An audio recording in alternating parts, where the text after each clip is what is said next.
Hi friends, আমি পূজা। আজকে আমি তোমাদের সাথে আলু পোস্তের রেসিপি শেয়ার করব। প্লিজ পুরো ভিডিওটা দেখবেন। আর এখনও যারা যারা আমার চ্যানেলটি সাবস্ক্রাইব করেননি, প্লিজ প্লিজ প্লিজ সাবস্ক্রাইব করে দেবেন। তাহলে চলুন আজকে রেসিপিটা স্টার্ট করি। আমি প্রথমে নিয়ে নিয়েছি পোস্ত, দুটো কাঁচা লঙ্কা, শুকনো লঙ্কা, 5 ফোড়ন, হলুদ আর লবণ। এরপর আমি আলুটা ছুলে নিচ্ছি। এখানে আমি 3টে আলু নিয়েছি, বড় বড় চৌকো করে কেটে নিয়েছি। এরপর আমি পোস্তটা হালকা ফ্রাই করে বেটে নেব, এতে স্মেলটা খুব ভালো আসে।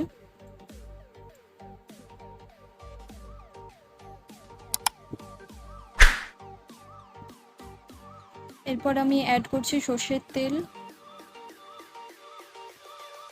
তেলটা একটু গরম হয়ে আসলে আমি এটাতে ফোড়ন দেব, 5 ফোড়ন, শুকনো লঙ্কা,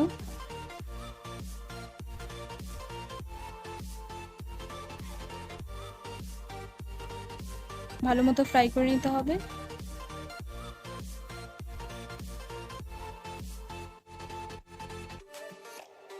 এর মধ্যে অ্যাড করব আমি কেটে রাখা আলু। তার আগে আমি একটু হলুদ দিয়ে দিচ্ছি, তাহলে তেলটা ছিটবে না। আলুটা ভালো করে ভেজে নিতে হবে।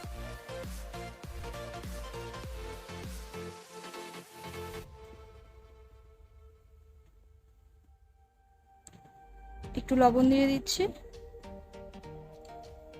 আর একটু হলুদ গুঁড়ো। এরপর ফ্রাই করে নিতে হবে।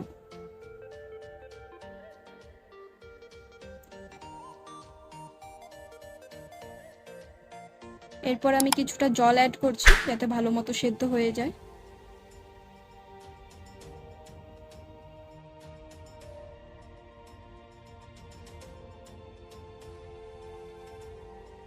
আলুটা প্রায় সেদ্ধ হয়ে আসছে।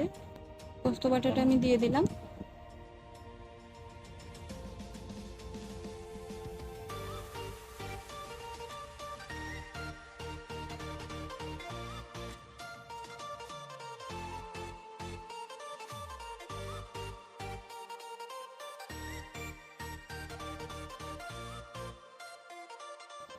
দশ মিনিট হয়ে গেছে,